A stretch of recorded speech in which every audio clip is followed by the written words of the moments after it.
Good evening students.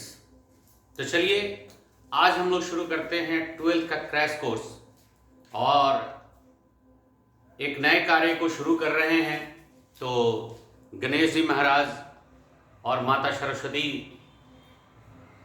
से आशीर्वाद लेते हैं और आज 12th का क्रैश कोर्स हम लोग शुरू करते हैं। जैसा कि हमने आपको कल बताया था कि हम लोग 12th के क्रैश कोर्स के अंदर हर चैप्टर के MCQs, short question, short theory question, short practical question और लॉन्ग प्रैक्टिकल क्वेश्चन सबको हम लोग डिस्कस करेंगे और क्वेश्चन बैंक, पिछले 10 साल के क्वेश्चन बैंक भी हम लोग सॉल्व करेंगे। बट हम लोग करेंगे चैप्टर वाइज। जैसे एक चैप्टर अगर कोई हम लेते हैं, फॉर एग्जाम्पल कि नॉट फॉर प्रॉफिट ऑर्गेनाइजेशन, तो उस चैप्टर को हम लोग थोड़ा सा थ्योरेटिकली भी समझेंगे। उससे कौन कौन से इंपॉर्टेंट थ्योरी क्वेश्चन आपके एग्जाम के लिए इंपॉर्टेंट है वो भी जानेंगे और किस टाइप के प्रैक्टिकल क्वेश्चन आपके एग्जाम में आते हैं उसे भी सॉल्व करेंगे। साथ में हम लोग उसका एमसीक्यूज जो कि एसके सिंह के बुक से हम कराने वाले हैं और एसके सिंह के बुक के साथ आपको एक एमसीक्यू का बुक भी मिलता है, उस पूरे बुक के एमसीक्यूज को हम सॉल्व कराएंगे। साथ में 10 साल के क्वेश्चन बैंक से इस पर्टिकुलर चैप्टर के अंदर कौन कौन से क्वेश्चन आए हुए हैं, कितने मार्क्स के हैं और किस टाइप का है, इसे भी हम बतलाएंगे। तो दोस्तों हम लोग अपना शुरू करते हैं। तो फर्स्ट चैप्टर हम लोग देखने जा रहे हैं नॉट फॉर प्रॉफिट ऑर्गेनाइजेशन, जिससे 10 मार्क्स के क्वेश्चन आपके एग्जाम में आते हैं। चलिए सबसे पहले हम चैप्टर का नाम लिखते हैं नॉट फॉर प्रॉफिट ऑर्गेनाइजेशन।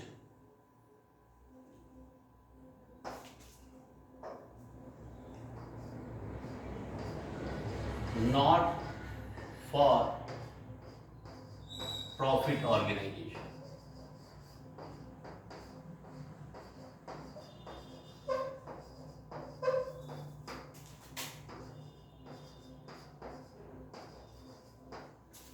जिसे हिंदी में हम गैर लाभकारी संस्था कहते हैं। तो ये हमारा accounting for not for profit organisation chapter हम लोग स्टार्ट कर रहे हैं। इस चैप्टर के अंदर जो इनके फाइनेंशियल स्टेटमेंट होते हैं, उस फाइनेंशियल स्टेटमेंट के अंदर नॉट फॉर प्रॉफिट ऑर्गेनाइजेशन जो है 3 अकाउंट प्रिपेयर करती है। चलिए अकाउंट से पहले जरा हम लोग एक बार ये डिस्कस कर लेते हैं कि प्रॉफिट ऑर्गेनाइजेशन क्या है और नॉट फॉर प्रॉफिट ऑर्गेनाइजेशन क्या है। बच्चे प्रॉफिट ऑर्गेनाइजेशन जो है वो उसे हम लोग ट्रेडिंग ऑर्गेनाइजेशन भी कहते हैं।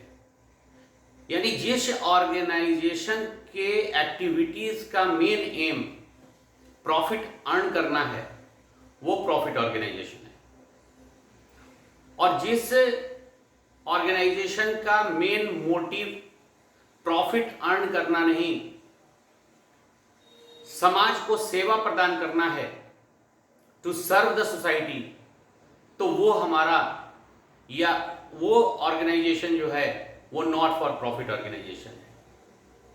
अब आते हैं कि एग्जाम्पल अगर देखा जाए प्रॉफिट ऑर्गेनाइजेशन का, तो जितने भी पार्टनरशिप बिजनेस हैं, कंपनीज हैं या फिर कोई भी बिजनेस फॉर्म है, ये सब के सब जो हैं ये प्रॉफिट ऑर्गेनाइजेशन है।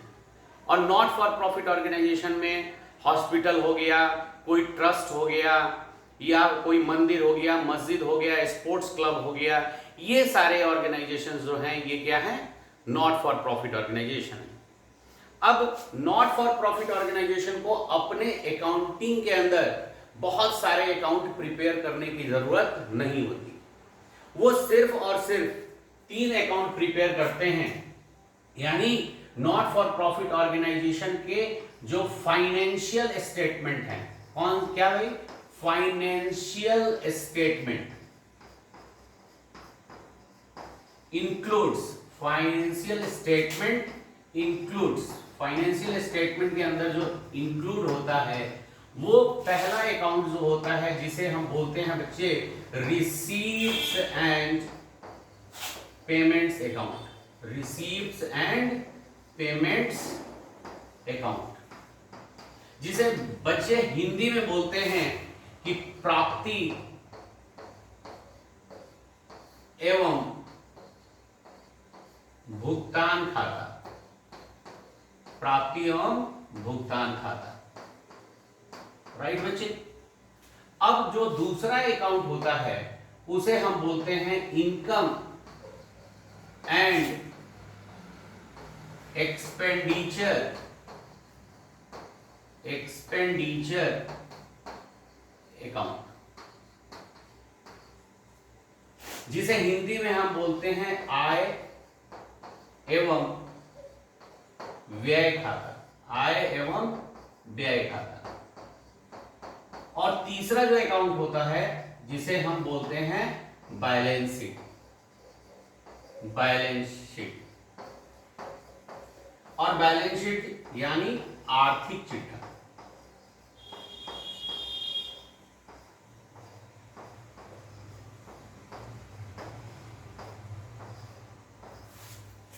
इस तरह से एक नॉट फॉर प्रॉफिट ऑर्गेनाइजेशन 3 तरह के स्टेटमेंट्स तैयार करती है, that is receipts and payment account, income and expenditure account और बैलेंस शीट। अब बात आती है कि ये रिसीट्स एंड पेमेंट अकाउंट किस बेसिस पे बनता है। रिसीट्स एंड पेमेंट्स अकाउंट आखिर किस आधार पे बनाया जाता है? तो receipt and payment account is prepared on the cash basis. It records only cash receipt and cash payment. It does not records non-cash transaction.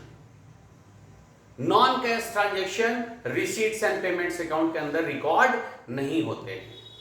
Like कोई अमाउंट ड्यू है, unpaid है, डेप्रिसिएशन है, ये सब नॉन कैश आइटम होते हैं और इन्हें हम रिसीट्स एंड पेमेंट्स अकाउंट के अंदर शो नहीं करते। आज हम आपको बहुत ट्रिकी बताने वाले हैं कि रिसीट्स एंड पेमेंट अकाउंट बनाते कैसे हैं।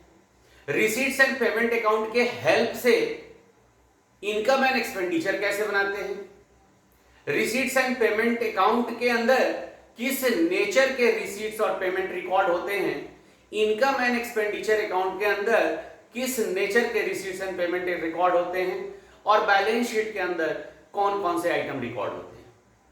बहुत ट्रिकी। तो आइए हम लोग शॉर्ट में इन चीजों को देखते समझते हैं। और सबसे पहले हम लोग सीखते हैं रिसीट्स एंड पेमेंट्स अकाउंट बनाना। बच्चे, जब हम रिसीट्स एंड पेमेंट्स अकाउंट बनाते हैं तो एक फॉर्मेट हम तैयार करते हैं कुछ इस प्रकार से। तो रिसीट्स एंड पेमेंट्स अकाउंट, और जिस भी नॉट फॉर प्रॉफिट ऑर्गेनाइजेशन का जो भी नाम होगा वो बच्चे हम नाम यहां लिखते हैं। फिर हम इसके नीचे लिखते हैं फॉर द ईयर इंडेड, और जिस डेट को, जिस फाइनेंशियल ईयर के एंड में इस स्टेटमेंट को हम तैयार कर रहे हैं उसे हम यहां पे लिखते हैं, उस डेट को लिखते हैं। फिर हम एक इस तरह का फॉर्मेट तैयार करते हैं और इस फॉर्मेट के अंदर हम बच्चे जो लेफ्ट हैंड साइड हमारा होता है उस लेफ्ट हैंड साइड की तरफ हम रिसीप्ट्स लिखते हैं और राइट हैंड साइड की तरफ बच्चे हम पेमेंट लिखते हैं।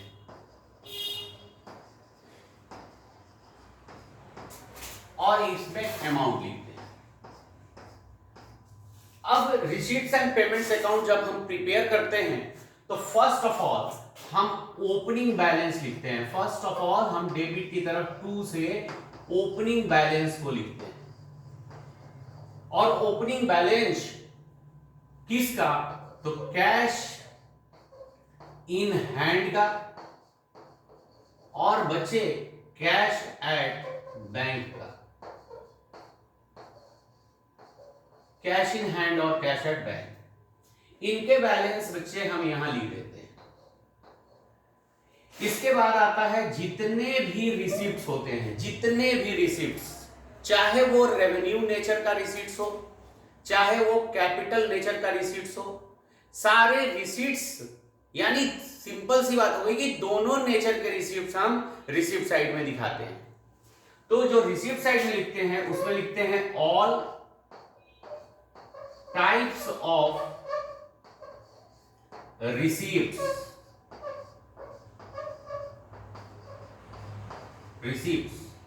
और रिसीप्ट्स जो होते हैं बच्चे वो दो तरह के होते हैं। एक होता है कैपिटल रिसीप्ट्स, कैपिटल रिसीप्ट्स,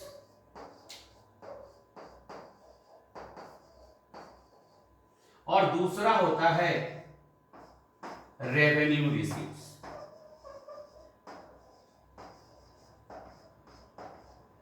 अब ये जो रिसीप्ट्स होते हैं, ये जो पैसे हमें रिसीव होते हैं, तो पैसे जो हमें मिल रहे हैं करंट ईयर में, वो रिलेटेड मतलब वो प्रीवियस ईयर का भी पैसा हो सकता है जो प्रीवियस ईयर में रिसीव नहीं हुआ था और इस ईयर में रिसीव हो रहा है। वो करंट ईयर का भी पैसा हो सकता है और वो कमिंग ईयर यानी नेक्स्ट ईयर का भी पैसा हो सकता है। तो पैसा किसी भी ईयर का हो, प्रीवियस ईयर का हो, करंट ईयर का हो, नेक्स्ट ईयर का हो, रिसीट्स एंड पेमेंट अकाउंट बनाते समय में हमें उसमें कोई ध्यान देने की जरूरत नहीं है। उसे रिसीप्ट साइड में लिखेंगे, हाँ, लेकिन उसे क्या करेंगे, इंडिकेट कर देंगे। और इंडिकेट हम इन द सेंस कि इसे दिखा देंगे कि ये करंट ईयर का है तो सी से इंडिकेट कर देंगे, अगर प्रीवियस ईयर का है तो पी से इंडिकेट कर देंगे, और अगर ये नेक्स्ट ईयर का है तो इसे एन से इंडिकेट कर देंगे। तो सेम सी से current account, current year, next N से, और पी से प्रीवियस ईयर। इस प्रकार हम रिसीट्स साइड के सारे रिसीट्स लिख लेंगे। बाद में हम लोग डिस्कस करते हैं कि रेवेन्यू रिसीट्स क्या होता है, कैपिटल रिसीट्स क्या होता है, हम कैसे आइडेंटिफाई करेंगे कि ये जो आइटम है ये रेवेन्यू नेचर का है यानी रेवेन्यू रिसीट्स है या कैपिटल रिसीट्स है। बहुत बेहतर टेक्निक से हम आपको ये चीज सिखाएंगे और आइटम को देखते ही आप पहचान जाएंगे कि यह रेवेन्यू नेचर का है और ये कैपिटल नेचर का है। बच्चे, रेवेन्यू नेचर के रिसीट्स और कैपिटल नेचर के रिसीट्स को क्लासिफाई करना इसलिए जरूरी है क्योंकि जब हम इसके बाद प्रॉफिट एंड लॉस अकाउंट बनाते हैं, जब हम इसके बाद बैलेंस शीट बनाते हैं, तो फिर वहां पर हमें इनके क्लासिफाई का फायदा मिलता है। क्यों? क्योंकि income and expenditure account only records revenue nature receipts, it does not record capital nature receipts. यानी इनकम एंड एक्सपेंडिचर अकाउंट के अंदर केवल और केवल रेवेन्यू नेचर के रिसीप्ट्स लिखे जाते हैं और बैलेंस शीट के अंदर जो है वो कैपिटल नेचर के रिसीप्ट्स लिखे जाते हैं। सिमिलरली पेमेंट भी जो होते हैं, एक्सपेंडिचर भी जो होता है, वो भी बच्चे दो तरह के होते हैं, revenue expenditure and capital expenditure. तो ये भी हमें अच्छे से जानना जरूरी है क्योंकि revenue expenditure income and expenditure account के एक्सपेंडिचर साइड में लिखते हैं, जबकि कैपिटल एक्सपेंडिचर बैलेंस शीट के एसेट साइड में लिखते हैं। तो यदि आइटम को हम प्रॉपरली अगर क्लासिफाई नहीं कर पाएंगे तो क्या नतीजा होगा? नतीजा ये होगा कि हमें जो आइटम लिखना चाहिए था इनकम एंड एक्सपेंडिचर अकाउंट में, हम उसे गलती से लिख दिए हैं बैलेंस शीट में, और जो लिखना चाहिए था हमें कहां, बैलेंस शीट के अंदर, उसे हम लिख दिए हैं इनकम एंड एक्सपेंडिचर अकाउंट में। तो ऐसे में हमारा बैलेंस शीट भी गलत हो जाएगा और इनकम एंड एक्सपेंडिचर अकाउंट बनाने से जो सरप्लस और डेफिसिट निकलता है वो भी मेरा नहीं निकलेगा, वो भी मेरा गलत आएगा। अब आते हैं आपके जो पेमेंट साइड है, अब इनके पेमेंट साइड में क्या लिखते हैं, तो इस तरीके से तो हमने देख लिया कि हाँ भाई इन अमाउंट को यहां लिख देंगे और इस अमाउंट को यहां लिख देंगे। अब आते हैं हम पेमेंट साइड में।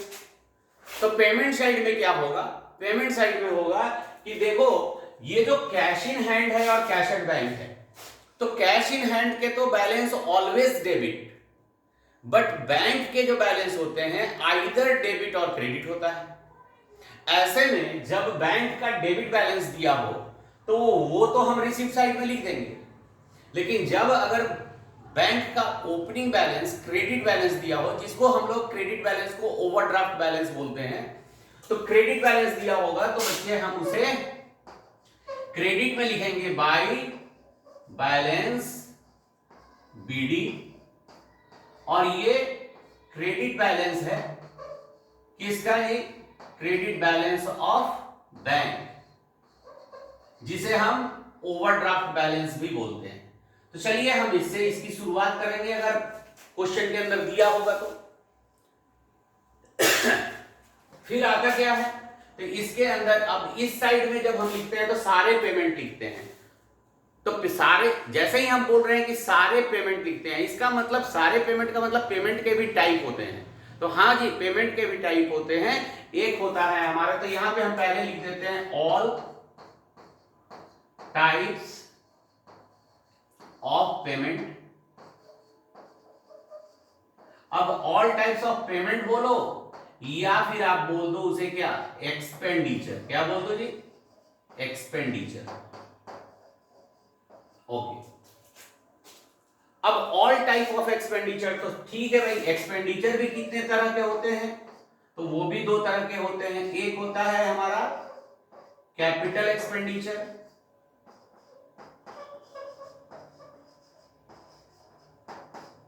और दूसरा होता है बच्चे रेवेन्यू एक्सपेंडिचर।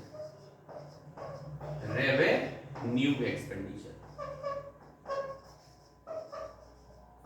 और ये कैपिटल एक्सपेंडिचर और रेवेन्यू एक्सपेंडिचर भी related to current year, next year and previous year. Current year, next year और प्रीवियस ईयर का रेवेन्यू एक्सपेंडिचर भी हो सकता है। अब जब हम इन सभी को लिख लेते हैं, तो लिखने के बाद इस अकाउंट का हम क्या निकालते हैं, डिफरेंस निकालते हैं। अब इस अकाउंट का जब हम डिफरेंस निकालते हैं, तो डिफरेंस कैसे निकालते हैं, तो इसका डिफरेंस जो है वो क्रेडिट साइड में भी आ सकता है, और डिफरेंस जो है वो बच्चे आपके डेबिट साइड में भी आ सकते हैं। ध्यान देंगे, तो जब कभी हमारे इस अकाउंट का डेबिट साइड का टोटल वैल्यू क्रेडिट साइड के टोटल वैल्यू से क्या होगा, अधिक होगा, debit total of debit side more than total of credit side, then difference is called balance of cash या balance of cash at bank. यानी जब हमारे डेबिट साइड के टोटल क्या होंगे, ज्यादा होंगे एज कंपेयर टू क्रेडिट, तो बैलेंसिंग फिगर जो है वो इस साइड में आएगा, बैलेंसिंग फिगर। और इस बैलेंसिंग फिगर को बच्चे हम क्या बोलेंगे, बोलेंगे closing balance, by closing closing balance बोलेंगे, या फिर इसको बोलेंगे by balance CD, by balance CD. और बैलेंस सीडी किसका जी, तो वही सेम चीज, कैश इन हैंड का क्लोजिंग बैलेंस है ये, और कैश एट बैंक का क्लोजिंग बैलेंस है।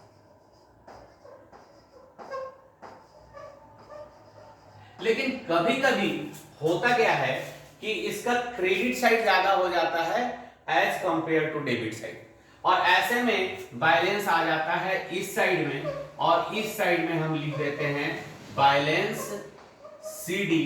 यानी ये बच्चे बैलेंस सीडी हो जाता है बैंक ओवरड्राफ्ट, बैंक ओवरड्राफ्ट। तो जितने भी कैश नेचर के, यानी कैश रिसीट और कैश पेमेंट था, वो हम इस अकाउंट के अंदर क्या कर लेते हैं, रिकॉर्ड कर लेते हैं। रिसीट सारे रिसीप्ट साइड में, पेमेंट सारे पेमेंट साइड में, और हमारा इस अकाउंट बनाने का पर्पस होता है कि at the end of the year हमारे हैंड में या हमारे बैंक में हमारा बैलेंस कितना है ये पता कर सके। अब बच्चे इसी रिसीट्स एंड पेमेंट अकाउंट के हेल्प से हम क्या बनाते हैं, इनकम एंड एक्सपेंडिचर अकाउंट बनाते हैं। तो बच्चे यहां पर हमें फोकस करना होगा कि जो यहां पर जो रिसीट्स दिए गए हैं, कैपिटल रिसीट्स और रेवेन्यू रिसीट्स, और यहां कैपिटल एक्सपेंडिचर और रेवेन्यू एक्सपेंडिचर। तो बच्चे ध्यान रहे कि इसके बाद जो हम अकाउंट बनाते हैं प्रॉफिट एंड लॉस अकाउंट, उसमें भूल करके भी कैपिटल एक्सपेंडिचर और कैपिटल रिसीप्ट नहीं लिखा जाता है। लिखा जाता है ओनली किस नेचर के रिसीट्स, तो रेवेन्यू नेचर के रिसीट्स इनकम साइड में और रेवेन्यू एक्सपेंडिचर साइड में। बट वो एक्सपेंडिचर का जो अमाउंट होगा that will be only related to current year, केवल और केवल करंट ईयर से रिलेटेड होगा। यानी जब हम यहां लिख रहे थे तो करंट भी लिख रहे थे, नेक्स्ट ईयर भी लिख रहे थे, प्रीवियस ईयर भी लिख रहे थे, लेकिन जब हम इनकम एंड एक्सपेंडिचर अकाउंट बनाने जाएंगे तो केवल और केवल करंट ईयर का ही अमाउंट लिखा जाएगा। आइए हम लोग इसके बाद, इस फॉर्मेट के बाद जरा हम लोग देखेंगे कि हमारा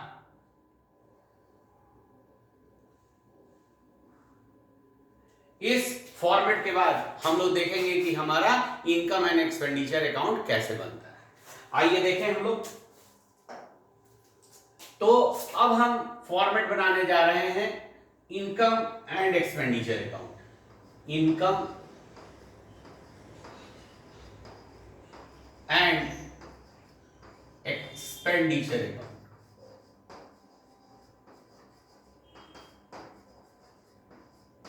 और ये भी बच्चे हम वैसे ही लिखते हैं, income and expenditure account of, और जिस भी ऑर्गेनाइजेशन का है उसका नाम, और ये भी एंड ऑफ द ईयर बनता है, इसलिए हम लिखते हैं for the year ended, for the year ended, और जिस डेट को बनाते हैं वो डेट। अब इसका भी फॉर्मेट बिल्कुल उसी की तरह, पर्टिकुलर्स अमाउंट। तो इसमें जो फॉर्मेट हो गया आपके, तो इस साइड को हम लोग एक्सपेंडिचर बोलते हैं। ऐसे भी debit all expenses and losses, तो रूल्स हमें पता है कि डेबिट में क्या लिखते हैं कि एक्सपेंडिचर एंड लॉसेस लिखते हैं, और ये हमारा हो गया एक्सपेंडिचर साइड यानी डेबिट साइड। इधर हम अमाउंट लिख देंगे, इस साइड में हम इनकम लिखेंगे और इस साइड में रुपीज लिखेंगे, ये क्रेडिट साइड है। तो बच्चे इनकम हम केवल और केवल रेवेन्यू रिसीट्स, वो भी रिलेटेड टू करंट ईयर जो होता है उसी को इनकम बोलते हैं। कैपिटल रिसीट को इनकम नहीं बोलते हैं, इसलिए हम उसे इनकम साइड में नहीं लिखते। तो क्या होगा कि इस साइड में हम सभी तरह के रेवेन्यू रिसीट्स जो रिलेटेड टू करंट ईयर है उन सबको लिख देंगे। तो यहां पे लिखेंगे हम all types of revenue receipts, revenue receipts only related to current year.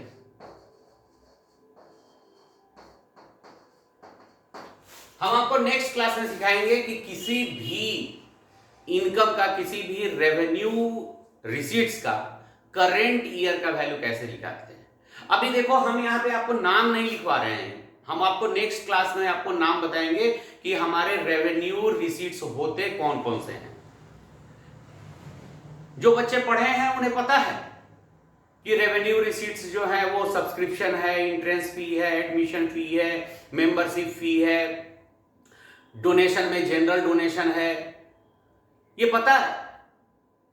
तो हम नेम यहां पे लिखेंगे तो बहुत लंबा चौड़ा हो जाएगा, हम आपको ऐसे ट्रिक्स बता देंगे जिससे कि आप खुद ही पता कर लीजिएगा।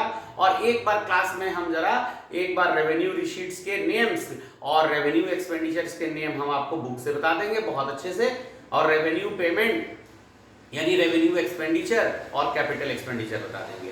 कैसे कैलकुलेट करते हैं करंट ईयर का वैल्यू यहां पर लिखने के लिए, वो हम एक अलग स्लाइड के अंदर उस अलग क्लास में उसको कैलकुलेट करना सिखाएंगे। अभी फिलहाल हम आपको ये बता रहे हैं कि इस फॉर्मेट के अंदर क्या लिखा जाता है, क्योंकि ये सारा चीज हम आपको इसलिए बता रहे हैं क्योंकि आपके इस चैप्टर से 5 मार्क्स के एमसीक्यूज आते हैं। 1 मार्क्स का 1 क्वेश्चन 2 मार्क्स के आते हैं, ठीक है, 3 मार्क्स वाले क्वेश्चन तो खत्म हो गए। तो इसे 6 मार्क्स के यानी 6 क्वेश्चन आपके एमसीक्यूज आते हैं, एक शॉर्ट क्वेश्चन थ्योरी में आता है और एक शॉर्ट क्वेश्चन 2 मार्क्स का प्रैक्टिकल में आता है। कुल मिला के 10 मार्क्स के ये चैप्टर है। अब इधर क्या लिखते हैं, तो इधर हम लिखते हैं 2 से all types of capital expenditure, all types of revenue expenditure।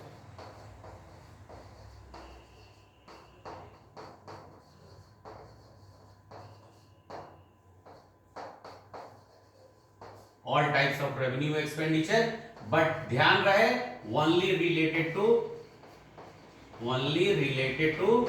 current year।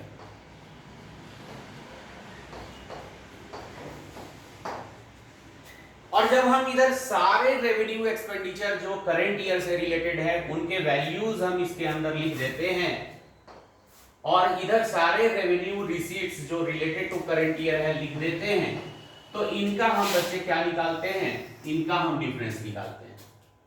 अब इनका डिफरेंस जो है वो बैलेंसिंग फिगर जो है वो may be arise in debit side balancing figure, और इस बैलेंसिंग फिगर को हम क्या बोलेंगे, तो इस बैलेंसिंग फिगर को बच्चे हम सरप्लस बोलते हैं, या फिर हम बोलते हैं excess of income over expenditure.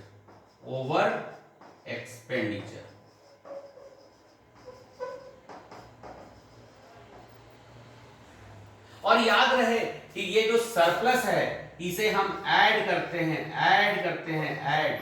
With capital fund. अब कैपिटल फंड कहां होता है बच्चे, तो कैपिटल फंड बैलेंस शीट में होता है, और कैपिटल फंड किसके डिफरेंस को बोलते हैं, तो total assets minus total liabilities is equal to capital fund. अब देखो ये जो हमने जैसे बोला ना total assets minus total liabilities is equal to capital fund, तो capital fund not for profit organisation में होता है, लेकिन यही फॉर्मूला अगर प्रॉफिट ऑर्गेनाइजेशन में अगर देखा जाए total assets minus total liabilities is equal to capital. तो एग्जाम में एमसीक्यूज के अंदर पूछा जाता है कि in not for profit organisation the difference of total assets minus total assets and total liabilities is called, तो कैपिटल फंड, लेकिन वहीं पे बोल देगा प्रॉफिट ऑर्गेनाइजेशन तो आपका जवाब हो जाएगा कैपिटल। तो कैपिटल फंड क्या है भाई, capital fund total assets minus total liabilities.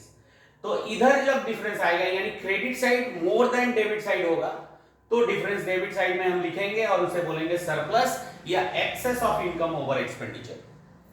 लेकिन जब हम बोलेंगे कि डिफरेंस इधर आ रहा है, क्रेडिट साइड की ओर आ रहा है, मींस डेबिट बैलेंस आ रहा है, यानी डेबिट साइड का टोटल ज्यादा है as compare to credit side, तब बच्चे हम लिखेंगे इस साइड की ओर, और इस साइड लिखा जाएगा डेफिसिट। डेफिसिट का मतलब कमी, तो डेफिसिट बोले या फिर इसको बोले एक्सेस ऑफ एक्सपेंडिचर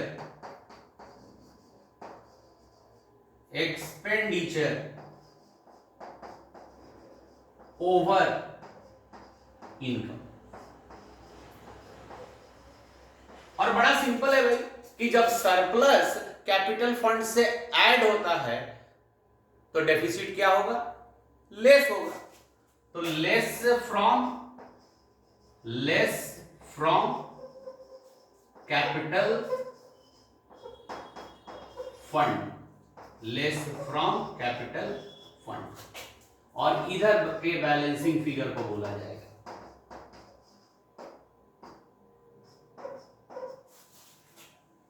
अब पहले हमने क्या तैयार किया, रिसीट्स एंड पेमेंट अकाउंट।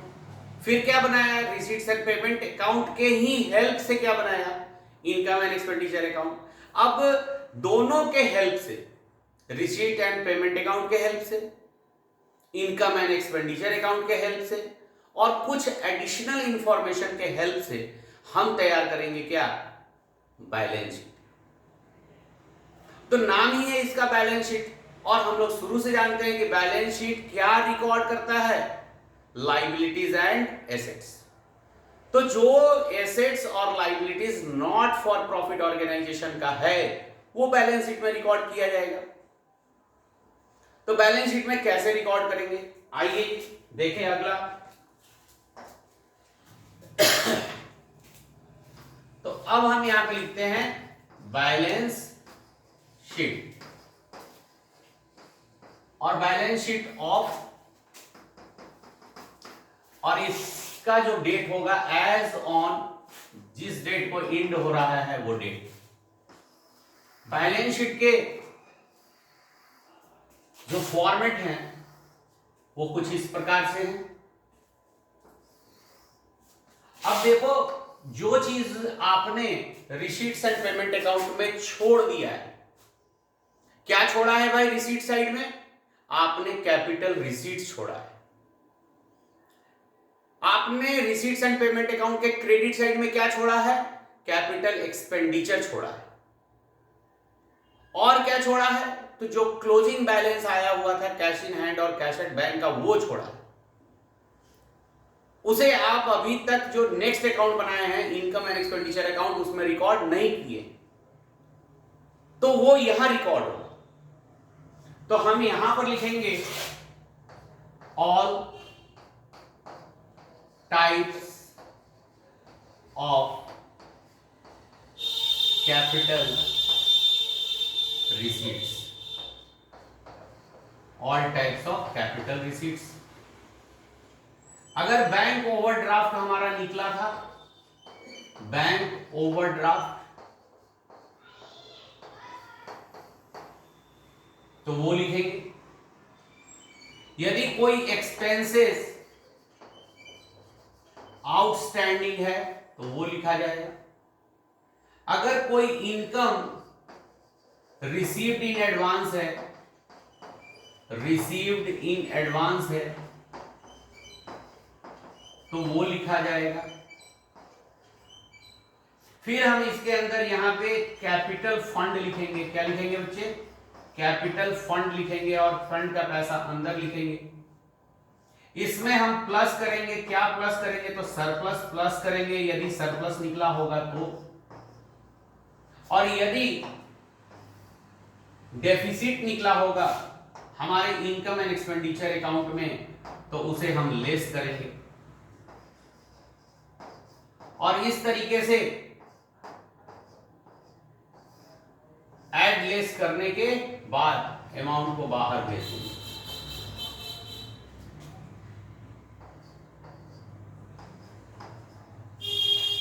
फिर आएगा क्या हमारा एसेट साइड। तो एसेट साइड में एसेट्स लिखेंगे।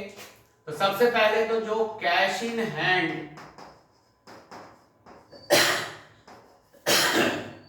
और कैश एट बैंक का जो क्लोजिंग बैलेंस आया है, कौन सा बैलेंस, क्लोजिंग बैलेंस, वो लिखा जाएगा। फिर all types of capital expenditure, capital expenditure वो लिखा जाएगा बैलेंस शीट के एसेट साइड में। और फिर लिखा जाएगा क्या, कोई भी एक्सपेंसेस यदि प्रीपेड है, एक्सपेंसेस प्रीपेड वो लिखेंगे, या कोई इनकम आउटस्टैंडिंग है तो वो लिखा जाएगा। अब अगर आपको ये वाला चार्ट अगर आपको अच्छे से याद है तो मैं गारंटी के साथ कह सकता हूं कि 20-25 एमसीक्यूज तो आप इजीली इसी से बना सकते हैं। सिर्फ इस फॉर्मेट से आप 20 से 25 एमसीक्यूज, हम एमसीक्यूज का जब सीट निकालेंगे, जब हम पीडीएफ निकालेंगे और एमसीक्यूज को जब हम सॉल्व करेंगे तो आपको पता चलेगा कि ये सब सर तो पहले क्लास में ही डिस्कस कर चुके हैं। आपसे अगर पूछा जाए कि बताइए इनकम एंड एक्सपेंडिचर अकाउंट किस नेचर के रिसीट्स एंड पेमेंट अकाउंट को रिकॉर्ड करता है, किस नेचर के रिसीट और पेमेंट को रिकॉर्ड करता है, तो आप आराम से जवाब दे सकते हैं कि रेवेन्यू नेचर के रिसीट्स एंड पेमेंट को रिकॉर्ड करता है।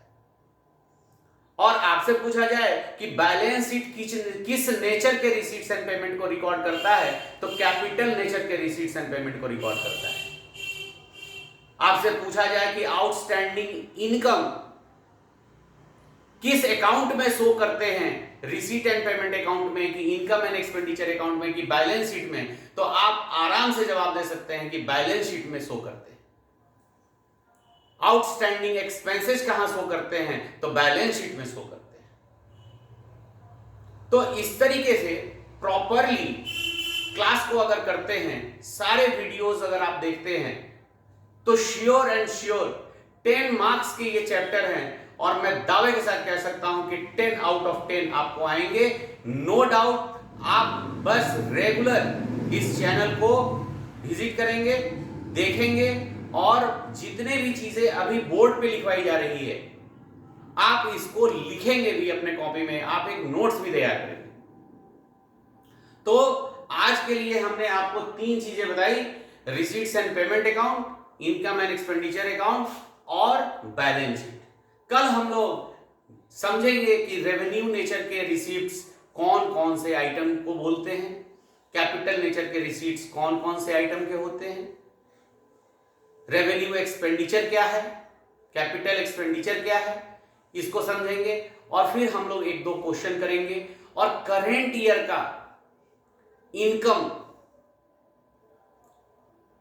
फ्रॉम सब्सक्रिप्शन या इनकम फ्रॉम एंट्रेंस फी या expenses for the current year कैसे कैलकुलेट करते हैं, इसे देखेंगे। फंड बेस्ड अकाउंटिंग क्या होता है, उसका ट्रीटमेंट अकाउंटिंग के अंदर कैसे करते हैं, इसको सीखेंगे। और फिर हम लोग कुछ प्रैक्टिकल, कुछ थ्योरी और इंपॉर्टेंट थ्योरी क्वेश्चन वो भी इसके अंदर आता है। जैसे इंपॉर्टेंट थ्योरी क्वेश्चन में तो पहला इंपॉर्टेंट थ्योरी क्वेश्चन यही हो गया कि भाई प्रॉफिट ऑर्गेनाइजेशन और नॉट फॉर प्रॉफिट ऑर्गेनाइजेशन में क्या डिफरेंसेस हैं, अंतर क्या है प्रॉफिट ऑर्गेनाइजेशन और नॉट फॉर प्रॉफिट ऑर्गेनाइजेशन। दूसरा है कि रिसीट्स एंड पेमेंट अकाउंट और कैश बुक में क्या डिफरेंस है। तीसरा है कि रिसीट्स एंड पेमेंट अकाउंट और इनकम एंड एक्सपेंडिचर अकाउंट में क्या डिफरेंसेस हैं। इनकम एंड एक्सपेंडिचर अकाउंट और प्रॉफिट एंड लॉस अकाउंट में क्या डिफरेंसेस हैं। तो ये डिफरेंसेस वाले क्वेश्चन हो गए। फिर आपसे अगर एग्जाम में पूछा जा सकता है शॉर्ट क्वेश्चन में कि व्हाट इज सब्सक्रिप्शन, सब्सक्रिप्शन क्या है, what is donation and describe या explain the type of donation, legacies क्या है, ऑनरेरियम क्या है। तो ये जो वर्ड हम बोल रहे हैं ना, इसी को आपसे शॉर्ट थ्योरी क्वेश्चन में पूछा जा सकता है और इसी से रिलेटेड एमसीक्यूज और इसी से बेस्ड प्रैक्टिकल क्वेश्चन आपके एग्जाम में आएंगे। तो फिर हम लोग कल मिलते हैं और कल फिर हम वीडियो डालेंगे, आप लोग देखेंगे उसको रेगुलर। और अगर सब्सक्राइब नहीं किए हैं तो सब्सक्राइब कर लीजिएगा, बेल आइकॉन दबा दीजिएगा ताकि आपको नोटिफिकेशन सबसे पहले मिले। Thank you, good night.